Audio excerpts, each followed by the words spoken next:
सागर से विकराल लहरें उठ रही हैं, मेघ भयानक गर्जना कर रहे हैं। देव और दानव वासुकी सर्प को नीति बना और मंदार पर्वत को मथनी बना सागर को मथ रहे हैं कि तभी जल का पाप कालकूट विष निकलता है और पूरी सृष्टि को अपने ताप से झुलसाने लगता है। इस भयावह स्थिति ने देवताओं और असुरों के बीच हाहाकार मचा दिया। ये कैसा अनर्थ है? लक्ष्य था अमृतत्व का, पर अब मृत्यु की विकराल छवि हमारी आंखों के समक्ष मंडरा रही है। इस भयंकर संकट से केवल वही उद्धारकर्ता मुक्ति दिला सकते हैं जो समस्त विश्व के परम संरक्षक हैं। तभी सब महादेव की शरण में जाते हैं और पुकार लगाते हैं, ओम नमो भगवते रुद्राय। और फिर तुष्टा महादेव भक्तों की गुहार सुनते हैं, कैलाश से उतरते हैं, विष को अपनी अंजुलि में भर अपने कंठ में धारण करते हैं।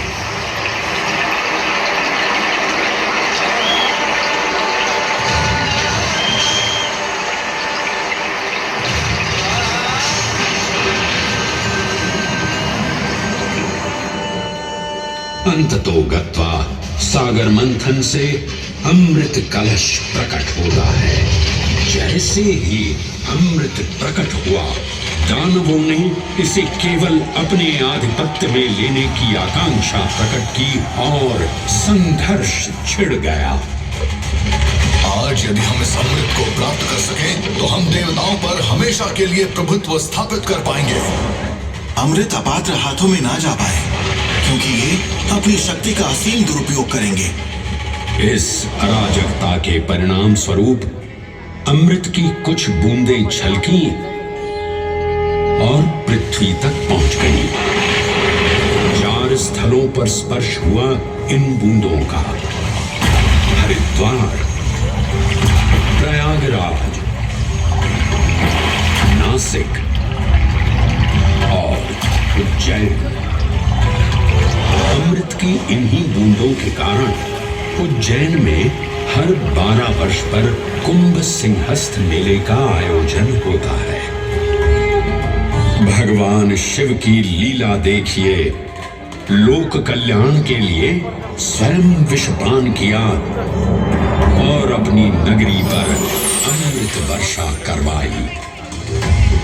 अमृत की पावन बूंदों से अभिसिंचित ये दिव्य उज्जैन भूमि रामायण के पृष्ठों में भी सम्मिलित हुई।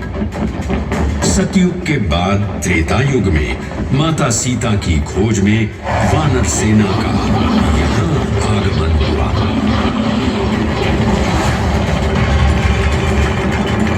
समय की इस यात्रा के माध्यम से अब प्रवेश करते हैं वाल्मीकि रामायण के किष्किंधा कांड में।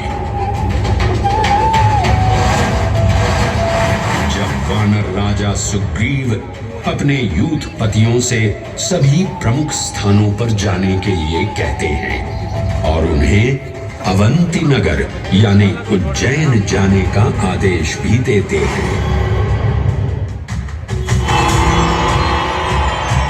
मेखला उत्कल के क्षेत्र, तशर्ण के नगर, आब्रवंती, अवंती और विदर्भ के राज्य, साथ ही माहिष्का के आकर्षक राज्य में भी पूरी तरह से खोजना होगा।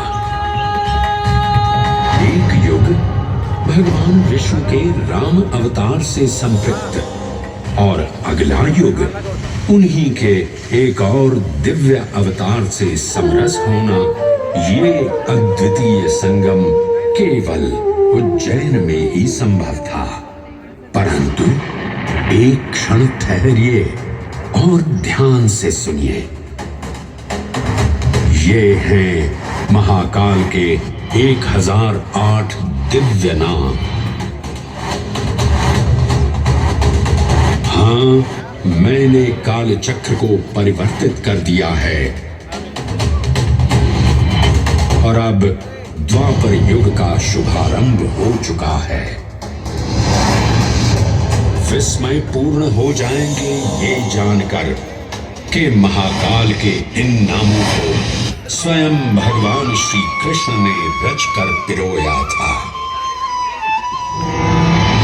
महाकाल सहस्र नामावली की ये अद्भुत रचना उस समय की है जब योगेश्वर कृष्ण, उनके मित्र सुदामा और शेषावतार बलराम ने अवंती नगरी में स्थित सांदीपनी ऋषि के आश्रम में वेद, वेदांत दर्शन और शस्त्र विद्या की शिक्षा ग्रहण की थी। कहते हैं कि भगवान श्री कृष्ण को अवंती ने ऐसा मंत्रमुग्ध कर दिया कि यहाँ 64 दिनों तक रुककर उन्होंने 64 विद्याएं और 14 कलाओं का ज्ञान लिया। उज्जैन का संबंध महाभारत से भी जुड़ा हुआ है। इस महान महाकाव्य के वन पर्व में उल्लेख किया गया है कि महाकालेश्वर मंदिर में स्थित कोटि तीर्थ जल का स्पर्श मात्र करने से अश्वमेध यज्ञ के समान फल प्राप्त होता था। और फिर परिवर्तन की इस अनवरत धारा ने एक नई कहानी लिखी। उज्जैन में उदय हुआ मौर्य वंश का। सम्राट बिंदुसार ने अपने पुत्र अशोक को उज्जैन का राज्यपाल बनाया और समय के साथ अशोक के शासनकाल में धर्म का विस्तार हुआ। मौर्य वंश के पश्चात विभिन्न राजवंशों, सम्राटों और नरेशों ने उज्जैन की सेवा की। उनमें से प्रमुख मालवागण और फिर गुप्त वंश ने यहाँ राज कर इसके वैभव में वृद्धि की। उज्जैन ने अपने भव्य तेज से जहाँ महात्माओं और शासकों को आकर्षित किया, वहीं इस नगर पर आतताइयों की दृष्टि भी पड़ी।